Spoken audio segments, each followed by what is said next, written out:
अब तो कांग्रेस पार्टी भी है। एक समय था जब कांग्रेस पार्टी उस पक्ष में नहीं थी।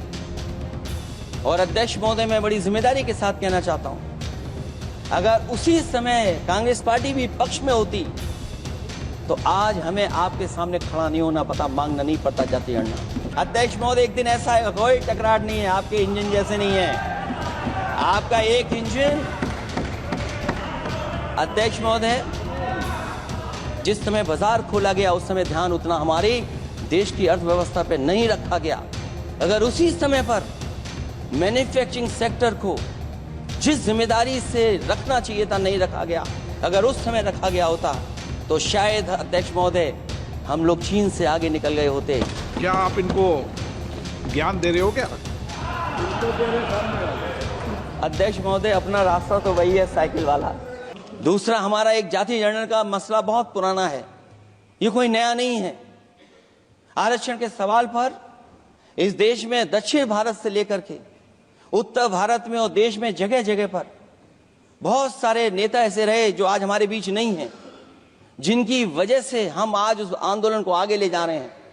बाबा साहब भीमराव अम्बेडकर जी का जो संविधान है उसके तहत जो हमें हक अधिकार मिले हैं, आरक्षण की व्यवस्था है, उस व्यवस्था को और मजबूत बनाने के लिए जाति जनगणना होना चाहिए। उसके पक्ष में अब तो कांग्रेस पार्टी भी है। एक समय था जब कांग्रेस पार्टी उस पक्ष में नहीं थी। और अध्यक्ष महोदय, मैं बड़ी जिम्मेदारी के साथ कहना चाहता हूं, अगर उसी समय कांग्रेस पार्टी भी पक्ष में होती तो आज हमें आपके सामने खड़ा नहीं होना पता, मांगना नहीं पड़ता जाति गणना। लेकिन अध्यक्ष महोदय, मैं अपने कांग्रेस पार्टी के साथियों से भी कहना चाहूंगा,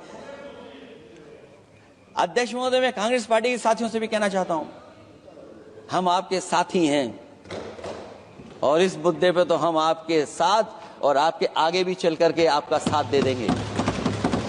अब जाति जनगणना को कोई नहीं रोक सकता है। एक दिन ऐसा आएगा अध्यक्ष महोदय, एक दिन ऐसा आएगा, कोई टकरार नहीं है, आपके इंजन जैसे नहीं है। आपका एक इंजन, अध्यक्ष महोदय, ये अध्यक्ष महोदय, हम तो, मुझे कभी कभी ये लगता है कि प्रधानमंत्री जी जितना अपने लोगों को ध्यान दे करके समझाते हैं, इतना ये समझते ही नहीं है। वो अध्यक्ष महोदय, वो सबसे ज्यादा सोशल मीडिया के बारे में जानकारी रखते हैं। आप भी जानकारी रखा करो।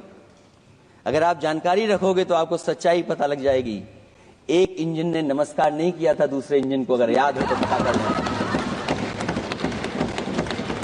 और ये बात अगर छिपी हुई हो, ऑनरेबल मेंबर, अध्यक्ष महोदय, अभी तो मैंने शुरू नहीं किया, मेरा लिखा हुआ बहुत लंबा है।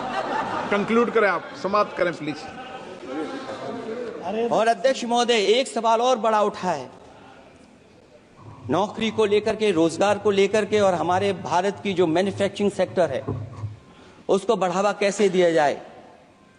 चीन जैसा देश केवल एक पे हमला नहीं कर रहा है अध्यक्ष महोदय, आपकी जमीन भी छीन रहा है और आपका बाजार भी छीन रहा है।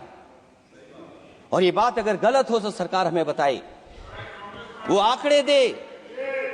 अगर कांग्रेस पार्टी का रास्ता था तो आपका रास्ता कांग्रेस पार्टी का क्यों है? अगर कांग्रेस पार्टी का वो रास्ता था तो आपका रास्ता क्यों है वो? मैं तो जानता हूं जिस दिन उनके सहयोगी साथी समझ लेंगे वो भी साथ छोड़ जाएंगे।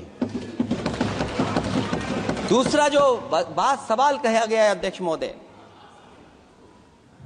जिस समय बाजार खोला गया, जिस समय हमारा व्यापार के लिए पूरा बाजार खोल दिया,